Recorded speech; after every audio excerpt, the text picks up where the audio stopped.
Hey, and we are back. It is my great honor to introduce our speaker. Our speaker today is Jeff Smulyan, founder and CEO. Actually, he doesn't need an introduction, but I do have a long introduction for him. Founder and CEO and chairman of the board of Emmis. He will be interviewed by another local media legend, Tom Griswold of the Bob and Tom Show. Jeffrey Smulyan serves as the founder and CEO and chairman of the board of Emmis Corporation, an Indianapolis-based publicly traded diversified holding company. Jeff is a former chairman and current director of the Central Indiana Corporate Partnership and a former chairman of the Radio Advertising Bureau. Jeff's impact goes beyond Emmis. As principal shareholder, he leads a group that purchased the Seattle Mariners baseball team in 1989. And in 1994, he was named by the White House to head the U.S. delegation to the International Telecommunications Union. And as a U.S. ambassador, he helped negotiate a landmark agreement between Israel and the Palestine Liberation Organization. That is a big deal. Jeff has been recognized as a giant of broadcasting by the Library of American Broadcasting, received the National Association of Broadcasters National Radio Award, and was inducted into the Broadcasting and Cable Hall of Fame and the Indiana Business Hall of Fame. He was also named a living legend of Indiana by the Indiana Historical Society. Emmis was named one of Fortune magazine's 100 best companies to work for due to its vibrant and collaborative culture. Today, Jeff is joined on stage to be interviewed by Tom Griswold. Tom Griswold has become one of the most recognized names in radio, or as his staff refers to him, the name on the hat. Tom had a chance meeting with Bob Kevoian. The chance meeting would spark the birth of the Bob and Tom Show. From there, the world got to know Tom as an Ivy League educated show host that always had an opinion and rhetoric at the ready. Tom leads the room each morning during the 4-hour show. He also one of the best conducting interviews with any well-known public figures. Please join me in welcoming Jeff Smulyan and Tom Griswold to the stage.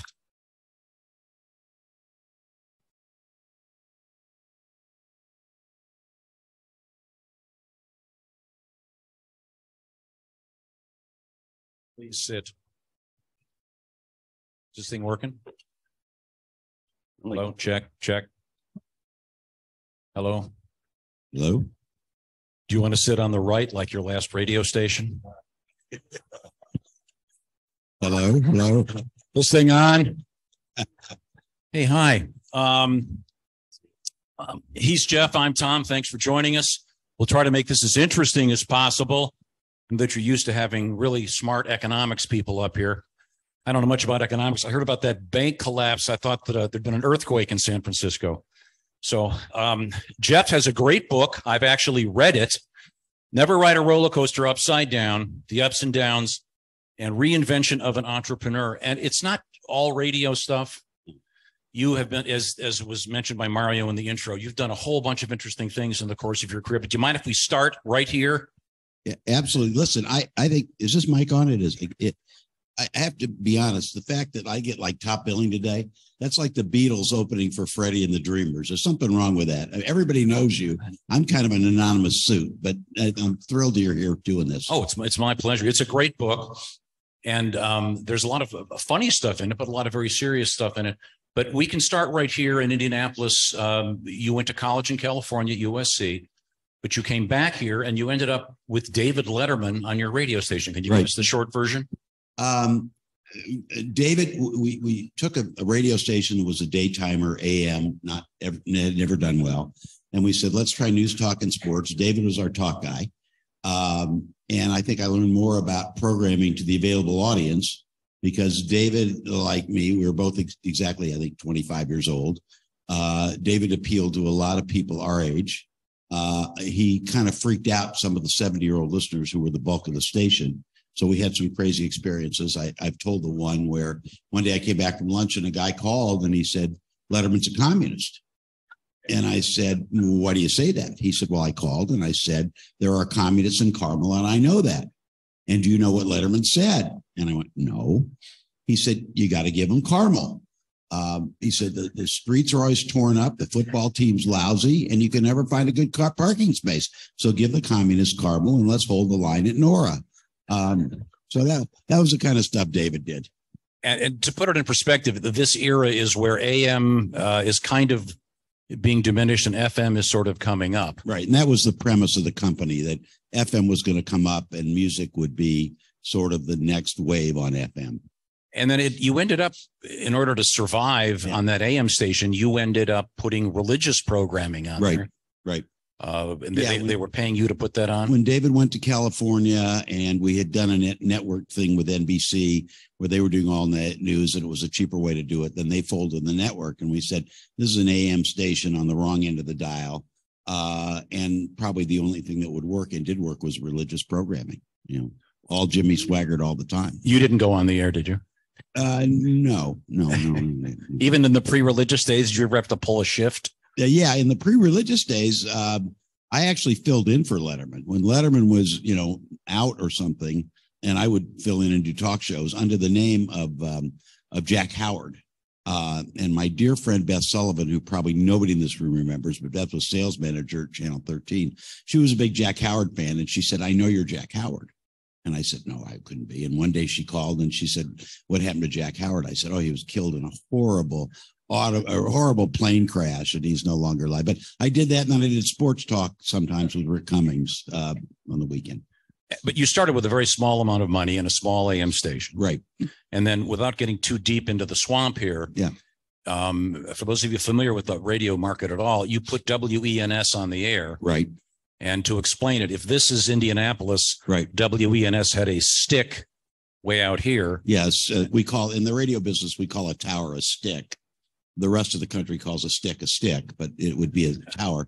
But the notion was to come in, upgrade the signal, right, move the tower, right, and all of a sudden you'd have a broadcast quality signal in Indianapolis with a Sirius FM station. Right. It would eventually become very successful. One of the interesting things in the book that I didn't know is, and this happens throughout your career, looks like one guy almost prevented your career from taking off. Yeah. Yeah, because they didn't want you to move the tower. Yeah, we had probably in those days of the Wild West of radio, you had competitors who might have secretly funded opposition. We saw that in a number of places. Whether it happened to me or not, I don't know. But it took us 2 years to get the thing built. And for those of you of a certain age, you may remember one of the finest radio commercials ever was your ENS commercial, in which I think you wrote that. Yeah, Rick Cummings and I wrote it. I think it's probably the last creative thing I've done. It was in 1981. Jack Howard did most of the work. But for those of you that don't remember it, it parodied the other radio stations. Right. And it was sort of, somebody said, "Why'd you do that?" And I said, well, we took advantage of our strength, which was we had no money. And we had no commercials. So we just played music all the time. So the campaign was we let our music do the talking, and we parodied all the other big stations who had all the money, and we parodied their personalities and their contests and everything. And it really struck a chord, and the station took off. And that was is that floating around on the internet, that commercial? Is that? You can find it somewhere. Yeah.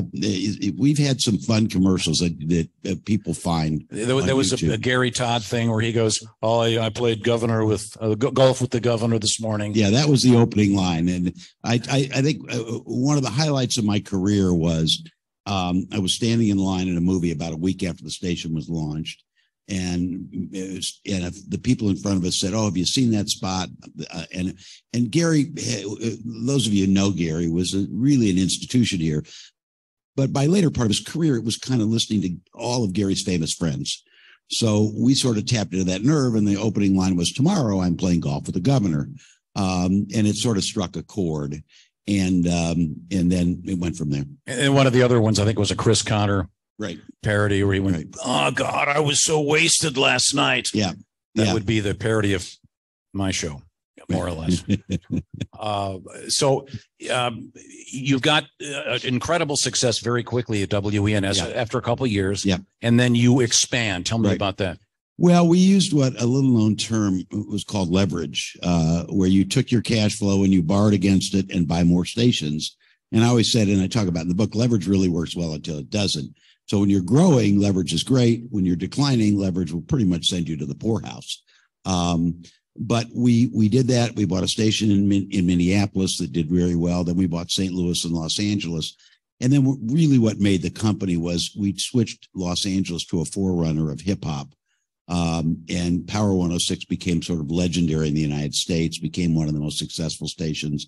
And then we did New York, we did all sports radio, and then we bought the NBC station. So, now, but you're going so quickly, you're making this sound like it was easy, and it wasn't. It was a lot easier then than it got later. But doing the first station that would sort of the pre-hip hop, you recognize the fact that Los Angeles had a huge community of Spanish-speaking people, right? And there were a certain other genres that weren't being properly covered, right. And you guys created a whole new format. Yeah, and I give Rick the credit. Rick has been with me since the beginning.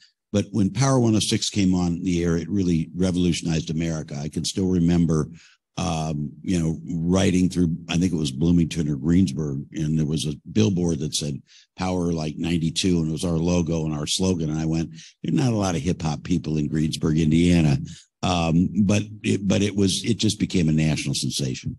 And then similarly, you guys more or less created 24/7 sports talk radio. Right. And in the book, I have a favorite saying in life. The line between being a genius and an idiot is very fine. And I've been on both sides. So one chapter is Idiot to Genius, which was the start of all sports radio, which nobody in the company wanted to do but me.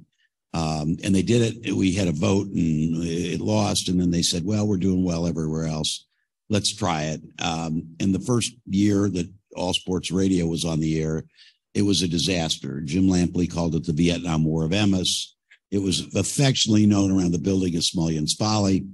And then it turned around. We bought the NBC station. We switched frequencies. We got Don Imus and Mike Francesa and Chris Russo, Mike and the Mad Dog. And it turned around, and overnight I became a genius. And it became one of the most famous stations in America. Now there's like 700 of them, all sports stations. To go back to the beginning, when did you finally have enough money personally to be comfortable and get a decent car? Because it sounds like in the beginning it was really sketchy. Yeah, well, I was going to say in the radio business we traded for cars, but that's not really true. No, I mean, I think I was one of those people who just love what I did. So when people say, you know how much money you've made, it wasn't. And if you read the book, you realize I've sort of derogated that interest to a big fault. But I think I was doing pretty well, when the first station hit, and I knew that the economics were not going to probably be a big issue. So when the first few stations were on the air, it was very clear that economically I was probably never going to miss another meal in my life. What's the first really dumb thing you bought when you finally had some cash or smart? Well, I was going to say, let's see, we syndicated the Bob and Tom show in St. Louis. There you go. No, I'm kidding. Thank you. No, I'm kidding. I couldn't resist. I mean, I know for me, I didn't have a new car until I was 33 years old. The first thing I bought when I finally had some cash, I bought a dog. Yeah. I'd always wanted I was once giving a speech, and somebody said, what would you do if you really did really well? And I, of course, said, well, I would buy a better dog because my dog is not very well behaved. And they looked at me like, really? Doesn't a dog cost like $30? And I said, yeah, but anyway, no, seriously, the money sort of came, and you read articles about this. And, I mean, I've talked about one day you read that you're worth hundreds of millions of dollars and you go, okay. It didn't change my life a lot. I have the same friends. In retrospect, I should have bought better friends along the way. But your friends end up saving your ass. That's right. 30 years down the road. When the company collapsed during the one recession, I have another saying that it's very hard for takers to give and givers to take. And I've sort of spent my life giving stuff away. And when I had to ask people when Emmis hit the wall for some help personally, it was incredibly gratifying that people came through. And you were able to pay them all back. They all got interest. One of my friends said, I've done this 4 or 5 times in my life and nobody ever paid me back. I don't know what to do with this money. And I said, well, just keep it. And, but I think you learn so much about life. Your friends, the people around you. I mean, I've been fortunate. I got a great family. My oldest daughter's here today. My youngest daughter was sort of the inspiration for the book, because when I was driving her to school every day for years and years, we talk about the lessons of life. And she said, Dad, nobody would ever believe this stuff. You got to write it down. Yeah, there are some great lessons in here. I'm trying to go as quick as I can. Yeah. There's one of the things that I learned from this book was how in some of these serious high level negotiations, one person can make the deal go away. Yeah. And your experience with the Seattle Mariners, which eventually leads to you almost getting the Los Angeles Dodgers. Right. That's a great story. Yeah. And in the end, it turns out that it probably a personal problem between Mr. Murdoch and his son is the reason you guys didn't get it. Yeah. Well, and it's millions and millions of dollars. Yeah. And there's so many things like that. I mean, when I got out of baseball, David Stern was very, very kind to me. I had worked with him on some projects, and he said, I need you to do something. I need you to fix the Houston Rockets. Whatever you want to put in, fine. Then David sort of ran the NBA lock, stock, and barrel. And I said, no, I got to go fix Emmis. And every time I would talk to him after that, he would remind me how much the Houston Rockets had increased in value. And the same thing with we didn't want to buy the Dodgers unless it could be packaged with 7 TV stations. We sort of had a deal, and then Lachlan Murdoch changed his mind. But at the last minute, it's so interesting to me that just you work on something for months and months and months, and then one guy gets a bug up his ass, and all of a sudden you're out of the deal. Yeah, well, and I've seen that happen. I mean, and having done deals my whole life, you never know. A deal's never done until the money's in the bank and the wire's cleared. One of the other interesting aspects in the book is you suddenly started when you bought the Mariners. Yeah.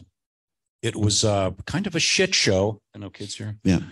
And you suddenly became famous in Seattle. Yeah, I was. But not for great. It wasn't like, oh, Mr. Smulyan, sir, get him the worst table. Yeah. Well, no, actually, my other chapter in the book is Genius the Idiot, because when I went to Seattle, I was the boy wonder. My friend Steve Paul, who some of you may know, was one of our lawyers on the deal, and he came to the ballpark one night, and we were going to get a bite to eat, and I had to go sign autographs after the game for like 30 minutes. And he's standing there watching me sign autographs. And he said, any society that values your autograph is a society that is in deep trouble. But I was a hero, and Jay Buhner was our right fielder. And one night I walked around the stands and was in the right field bleachers, and people stood and cheered. And I'll never forget, after the game, Jay said, I'm running in the walls. I'm killing myself. And you make one appearance and they stand and cheer and they boo me all night long. But I was a hero for the first few years in Seattle. And then when we said, look, we're losing millions of dollars, they said, oh my God, he's going to move it to Tampa. And so I went from genius to idiot. And I always say everybody should be a pariah once in your life. It's not a lot of fun being a pariah, but it builds great character. Now, another aspect of your life, you end up becoming sort of there's sort of two parts of it, sort of an international negotiator, but also you end up involved with an Eastern European country and putting kind of the American radio notion on the radio there. And it starts out great. And then what happened? Well, that stemmed, I was an ambassador in charge of the U.S. delegation of the ITU. And we saw that after the Cold War, most of the Soviet countries were adopting American style media. And Hungary had a national bidding process. They were patterning everything out to the FCC. We submitted a bid and we won. We created what was called Schlager Radio or Hit Radio. And it was really for 12 years one of the great success stories of all time. At our peak, I think we had 4.5 million of the 9.5 million people in the country listened every week. And I always laughed. I'd go meet a prime minister and he'd start talking about morning show bits on our radio station. So it was very gratifying until one day it wasn't.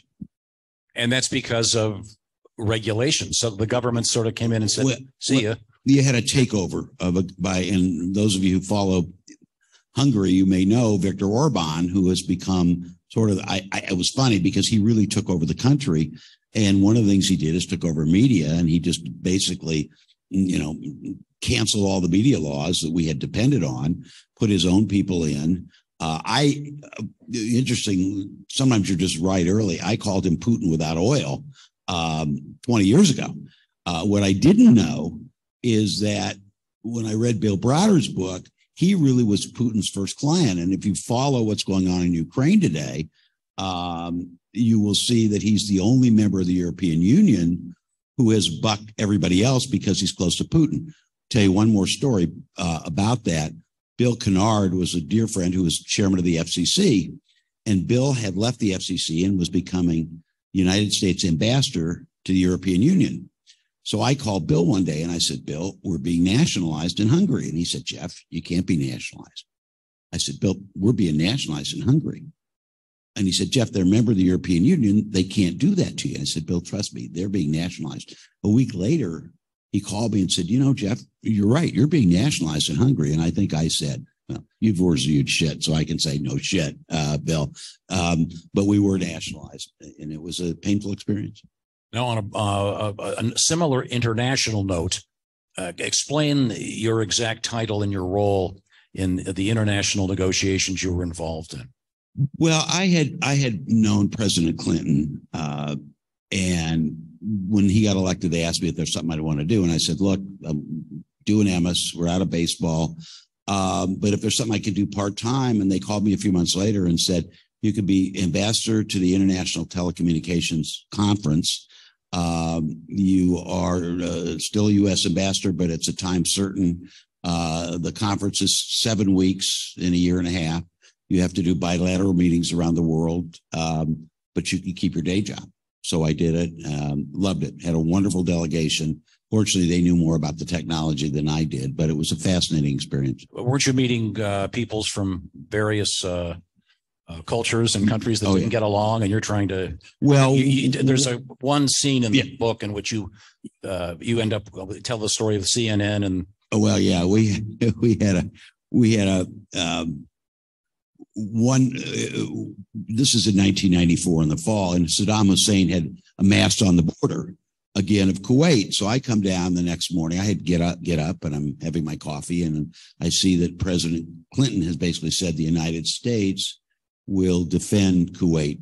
We will not allow an invasion by Saddam Hussein. So I went downstairs and was greeted by the Kuwaiti ambassador, and she said, "Mr. Ambassador, my family's in Kuwait. I need to know that your country will protect us." And I, of course, said, "Yes, you have the President of the United States is saying the United States will protect your country." Said, "Oh, wonderful." And I know she walked away and she thought, "Well, this is great. He's been on the phone with Bill Clinton all night, And one of my assistants, one of my State Department people said, "Thank God you were watching CNN this morning instead of the cartoon channel." So you were able to tell her. Your source was Jack Howard. Yeah, that's right. For those of you that aren't at all familiar with Emmis or broadcasting, you ended up your group with a bunch of radio stations and a number of TV stations. Yeah. What was it at the peak? I think we had about 40 radio stations and I think 16 TV stations. And then we had all our magazines. We had Texas Monthly in Los Angeles and Indianapolis Monthly in Atlanta. So, and then we had our international property. So at our peak, and I think we were lucky. We saw some of the storm clouds in like 2006. So we decided we had too much debt. We had a couple $1 billion of debt. We sold our TV stations and made a nice profit. But I think that was, we made a decision to stay in radio and leave TV. And I said afterwards, that's like parachuting from the Hindenburg and landing on the Titanic. But we stayed in radio and then went through the horrible challenges of 09 and 10. Okay. But you land on your feet. We were, and there's some of our people here today. We had a great team and we survived in the radio business. If you look at the business, we're fortunate. We have cash in the bank. We have no debt. We have great assets. We're doing other things now. And it's because I got a great team and we were able to survive. If you look at most of the radio companies, they've either been bankrupt once or twice or on the verge of bankruptcy. So we're very, very fortunate. And you go into, no need to do it here, but you go into all the details about the expansion of ownership and how you used to be able to own whatever 2 stations in one city and then unlimited and all the implications that had. But the book's great. It's really fun because you take all these different aspects of your life and talk about what was going on in a really clear way. And there is a lot of wisdom in this book. Well, I think the key is I tried to tell stories that were interesting and fun. And by the way, I guess I should plug that if you see the things on your table, you can shoot the photo. Yeah, you shoot the photo of it, and instead of getting a cheeseburger, it'll top up the book, and you can order it at Amazon for less than a cheeseburger. But I have to laugh. I've never been a big peddler before, and I kidded. My grandfather came here 140 years ago, and he started as a peddler, and now I'm back full circle peddling these books at lunches. So it's kind of fun. And by the way, if you enjoy the mellifluous tones of Mr. Smulyan, the book is also available as an audio book, so you can drive around and hear about what's going on. I will tell you that my biggest sale was 250 copies of the audiobook to the CIA. They decided that rather than waterboarding, they would force prisoners in Guantanamo to listen to me for 10 hours. It's a great listen. I certainly recommend it. Now let's sort of go to the where you are now. Emmis still exists. Yes, well, and it did when I left at 11:30. These things change. You still own the building? Still own the building. Now, what's left? The magazines? What is still in your? We have a sound masking business called Lencor, which is like the world leader in controlling sound. Of course, I always say only I could buy a business that controls sound in offices and hospitals a month before a pandemic shut all offices and hospitals. But we love the business. It's doing well now.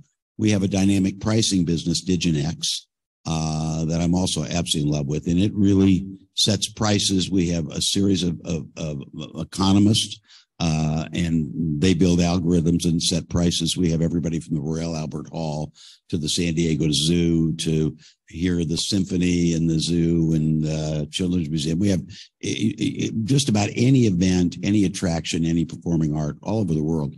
Our people are in London now, and it's very exciting. That's been a wonderful business. And then we have a business called Sound That Brands, which really produces podcasting content for major companies. So we create the content. So we're having fun. We're on the verge of a few more businesses. And I love what I do. And it's pretty clear you're a man of a certain age. It's 70-ish. 70-ish is kind.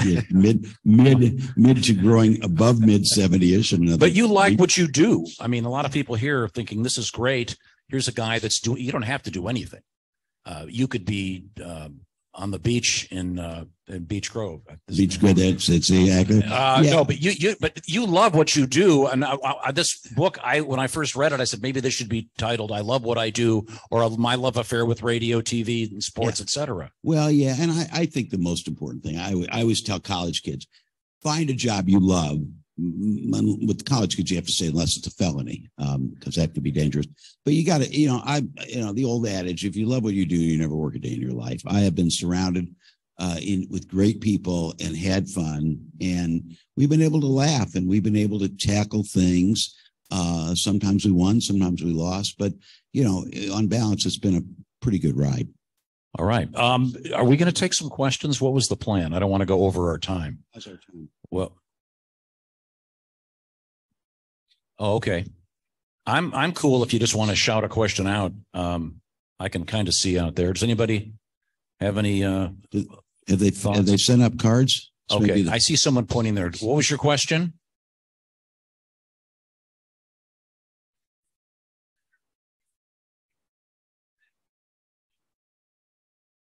I didn't hear all. You said, what factors do you take into consideration when you were considering formats for the early radio stations? We always looked for the biggest hole in the market. We were never formula guys. And in those days, it seemed like you competed with guys who said, we do country, we do rock and roll, we do top 40, we do album rock, we do news talk. We were never formula guys. We said, what is the biggest hole in this market? What is the greatest opportunity? And I think it helped us because we never said it's funny because when we bought Los Angeles, the station was adult contemporary, which is like our station here. And we left it that way for a while. But we saw the hole in the market, which is a coalition between young blacks and young Hispanics and young whites, which is what we created with Power. So we always trying to find the best niche in the market. And you're not giving yourself enough credit, though. You created the whole, if you will, with sports talk. Yeah, sports talk. That was really something. Yeah. And it's sort of clear in here. As you mentioned, it took a couple of years. Yeah. And there were a couple of expensive false starts. Yeah. Yeah. But Jeff and his people literally created that format. Yeah. Yeah, it was fun. But I think we've always had fun, and I've always been surrounded by really great people. Many of them have been here 20, 30, 40 years, and I'm proud of them. So the answer is the biggest hole in the market. No, the biggest a-hole in the market may be on stage. Oh, no, that's me. I'm sorry. Oh, now I've got to be able to read. Okay. It says, this is a sweet question. This is for Jeff. You always make time to give back. Why? Well, listen, I'm a believer that giving back to the community is essential. And let me just say a few things about this community. I'm very proud of this community. I've had the chance to live everywhere else. And when we were in LA and New York and San Francisco and Washington, everybody said, why do you still live there? This is home, and I'm proud of it. I think the corporate community here does a better job of providing a vision and a plan and coming together for growth than anywhere I've ever seen. I got to ask a question by the newspaper yesterday. Is the corporate community at odds with the legislature? Is that an anomaly? And I said, it is clearly different. And I think you've had people here like Dave Ricks and David Johnson, and I think Jeff Simmons, and they all say the same thing. If we are going to be a competitive region, if we are going to compete for the talent of the future, we have to be welcoming. We have to be open. We have to be tolerant. And I think you've seen everybody from Brad Chambers, who's head of economic development, say, we got to do this. The question I was asked yesterday is the legislature listening to the corporate community? And I think the answer is not as much as they used to. I kid, I'm a lifelong Democrat. I know most of you have never seen a lifelong Democrat, but here I am up here. But it used to be the Republican Party was closely aligned to the interest of business. And I think now the people who have taken control of a lot of districts in the state house are not really listening about economic concerns. And I may get in trouble for the next statement, but to me, it seems like Indiana should be more than protecting 6.5 million people from the dangers proposed by, 500 transgender children. And yet it seems, thank you. And yet it seems like we get caught in culture wars. And to my way of thinking, and I think most of the corporate leaders that I know at some of the major companies realize that we've got real education problems, we got real healthcare problems, we got cost problems. And if we are going to create an environment where we build the next economy, we've got to make sure that everybody who we want to come here and stay here feels welcome here. So thank you. I want to shift gears a little bit. This is your story about your life as an entrepreneur. What advice would you give a young man or woman who has the entrepreneurial spirit and wants to go off on their own? Is there anything specific you can say? Yeah, I think some people, some people love the risk. I joked when I went to law school instead of getting an MBA because in those days it seemed like everybody said if you want to be an entrepreneur, become a lawyer. Today, 100 out of 100 people would say, get an MBA. I always joked if I had actually gotten an MBA, I would have understood the concept of risk and probably never would have been an entrepreneur. But I think, you got to want to do it. It really is a roller coaster ride. And if you want it and you work at it, I think, listen, I'm a big believer in the American dream. It's not easy. There are going to be ups and downs, but if you want to be an entrepreneur, you want to start something, I'm a big believer that anybody, with the right passion and the right persistence and the right commitment can do it. And I want to make it clear that when you read the book, you see that this wasn't, you weren't just like skating down a river that was already frozen and ready for you to go. There's a lot of places you could have fallen in the water. And you're starting with family money. And so that has the potential of really going south. Yeah. Well, and yeah. You had some ups and downs with your family. Oh, yeah. And actually the money that I started with, some of it I won on a game show. I started with $80,000. Some I borrowed, some I won on a game. Can we get the name of the game show, please? Las Vegas Gambit. As a matter of fact, quick story, my then wife and my then and now daughter were sitting in a coffee shop at the National Association of Broadcasters Convention, and a guy came up. We're holding Carrie. We couldn't hold her anymore. She's a grown woman. But they said, "Are you two married?" And we said, "No, we just rented this child. Of course we're married." So they said, "Well, we're looking for married couples to be on this show." One thing led to another, and we won a lot of cash. And thus started Emmis. Yeah, Emmis. Yeah, well, actually, Emmis was starting. This just helped me fund my share of Emmis. Okay. Yeah. Now, you mentioned that you're a lifelong Democrat. Yeah. One of the stations that you owned here was certainly I think we can say, right-wing talk. Right. Did you ever have a problem with that? Did your friends walk up and go, "Hey, what are you doing?" Yeah, I'll tell you, yes. The answer is yes and yes. But when we bought the Johnson family stations in Austin, the Lyndon Johnson family, and Lucy came up to me and she said, "Jeff, do you ever," and I knew what the next line was, "do you ever go to a cocktail party and people say, how can you have that miserable SOB, Rush Limbaugh or whatever on?" And I said, "All the time." And she said, they come to me and they say, "Lucy, your father would roll over in his grave." And, listen, I'm a big believer in the First Amendment. It is very clear that a lot of the things that people heard on WIBC and Dan Dockich and whatever, I didn't agree with. But I'm a firm believer that people have the right to say what they want, and that's what this country's founded on. And I've always said, if the business, I don't know if that's a cheer for right-wing talk or my beliefs, but thank you anyway. No, but I've always believed that if I'm successful, and Lucy and I were kidding, if we're successful, we'll donate our personal resources to fund the candidates we believe in. But there should be a right to say what you want, and I'm proud of that.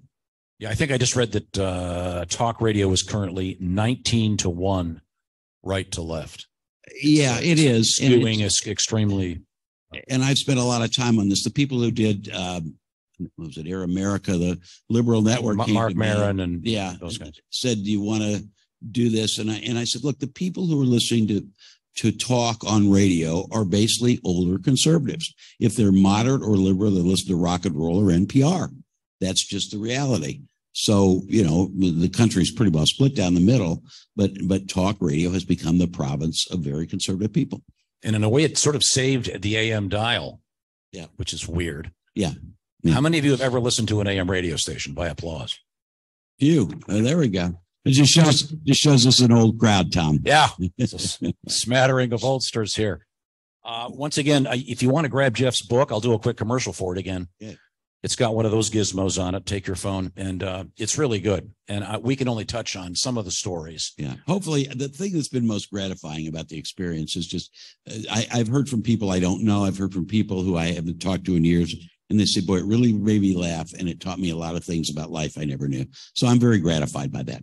Yeah, there really are some great moments in this book, and that you can see yourself tripping and getting up. Yeah. And there's a lot of friendship. I can tell when I read about this. You even when you're telling stories here, you have to kind of mention, "Oh yeah, this guy was really great, and this guy's great, and we still get along."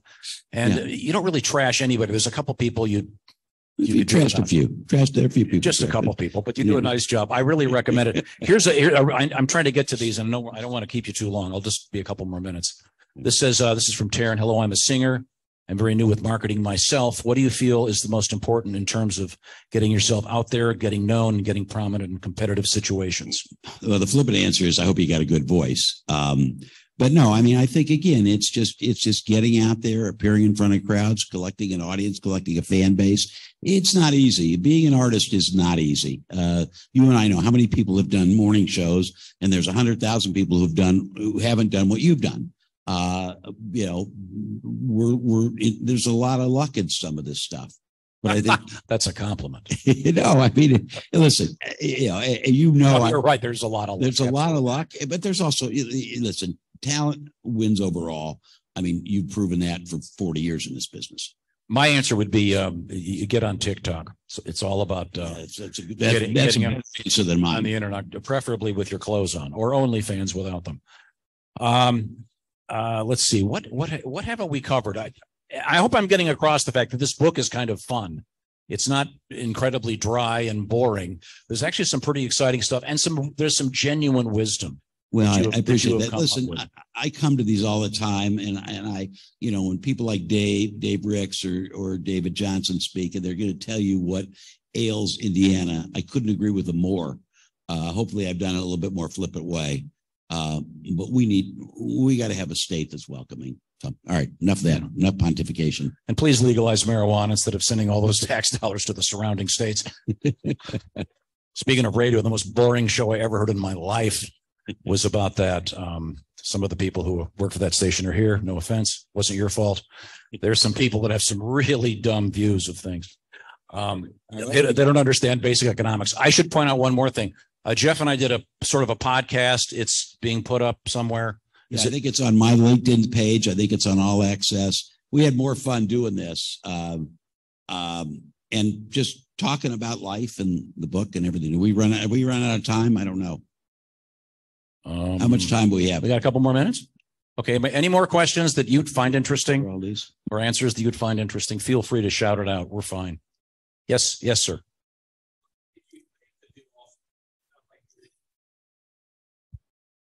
I had thought about the idea when I was not paying attention in a class at USC, which was a pretty common occurrence for me at USC in those days.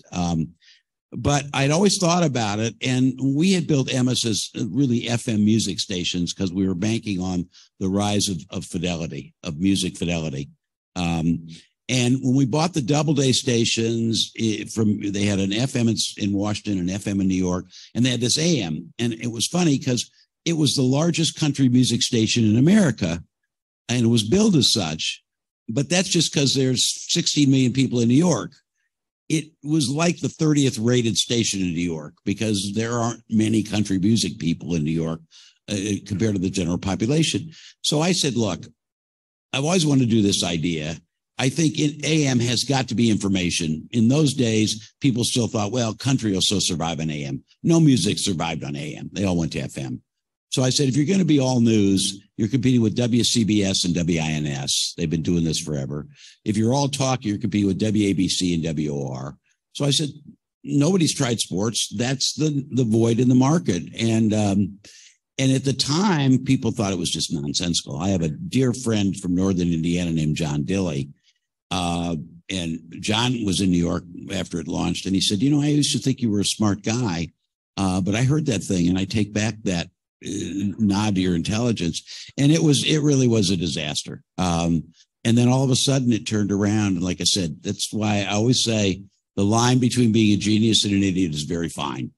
So it all worked and I became a genius. And then I went right to the Seattle Mariners and became an idiot. So and again, like I said, my big takeaway from the book was how an individual can be involved in something and really make a difference. And in some cases, make something that 100 people have been working on, and then one man or woman can make it collapse. Yeah. And that's, it's always true. But, and like I said, listen, I think in many ways, you make your own luck. I've definitely been more lucky than good, but I've been fortunate. I've been blessed to be around great people. And I think if somebody says, what's the thing you're most proud of? It's a culture. It's a culture that I think treats people well. And I think the most gratifying thing is when I get notes from people who said, I haven't worked at Emmis for 15 years, but it was the best place I ever worked.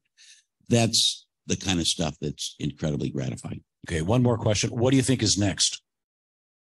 What's the next big thing? Question, I don't know. No. What's next? What's next for media? Know that. What's next for media? The podcasting has arrived, but there are probably too many of them now. Yeah. I mean, the problem is it's like winning the lottery. There's 4 million podcasts and probably 100 of them make money.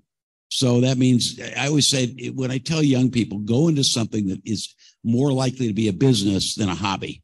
Podcasting has been a hobby. If you really look at streaming audio, nobody's really made any money in streaming audio. We've been streaming audio at Emmis for 35 years. And you look at Spotify, we joke, Pat Walsh, who's in the crowd, we joke that we ought to take, Spotify has never made any money, and their stock has been valued at, I think, 20, 30, $40 billion. And we said, we ought to take $20 million and short Spotify, because this business model does not work. Now, we don't have time for me to explain it. Trust me, it doesn't work. And we said, with our luck, the minute we do that, one of the Chinese companies will pay $100 billion and will be wiped out. But you're seeing the same thing in television today. You know, these giant valuations of Netflix and Disney Plus, and nobody's really cracked the code in streaming. You know, Netflix, I joke, I think it was 2 years ago, they had $21 billion in revenue, and they spent $19 billion on content. That math doesn't work. So we're really going through a revolution. We like to say you're transferring a lot of value from the people who own these companies to consumers. Consumers are getting a good deal when they get Disney Plus for $6. But the reality is $6 doesn't really cover it. And the companies have, and you're seeing this exact problem with sports right now, where the whole Bally's, which has the Pacer games, is just filed for bankruptcy this week. Yeah. But at the same time, the top 100 television shows in America last year, 95 of them were individual NFL games. Absolutely. So the eyeballs right now are primarily on the NFL. Absolutely right. And that's why there are 100 million plus people watching it. Right. That's why the ads are a couple of million apiece. But yeah.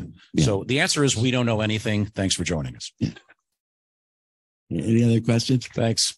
I think we're good. I don't want to take everybody's ruin to lunch. Tom. Thanks. And I really mean it. Standing up here with him, and this is like, I'm like the, you know, Freddie and the Dreamers, and the opening act is the Rolling Stones. I mean, this is the guy that has made a difference in this industry for a long time. Thanks, Tom. Thanks very much.